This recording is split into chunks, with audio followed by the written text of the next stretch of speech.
হিন্দু ধর্মাবলম্বী বিশেষত বৈষ্ণবদের কাছে জন্মাষ্টমী একটি অত্যন্ত গুরুত্বপূর্ণ উৎসব।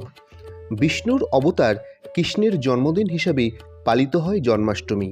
শ্রীকৃষ্ণ ছিলেন দেবকী এবং বাসুদেবের সন্তান। কৃষ্ণের জন্মদিন পালন করবার জন্যই জন্মাষ্টমী ব্রত পালন করা হয়। ভগবত পুরাণ অনুযায়ী রাসলীলা বা কৃষ্ণলীলা এদিনকে শোনানো হয়, ধর্মীয় গীত গাওয়া হয়, উপবাস পালন করা হয়, দহি হান্ডি প্রথা পালন করা হয়। রাসলীলাতে মূলত শ্রীকৃষ্ণের ছোটবেলার বিভিন্ন ঘটনা দেখানো হয়, আর দহি হান্ডিতে মাখন থাকে হাঁড়িতে, সেই হাঁড়ি ভাঙার রীতি চালু আছে।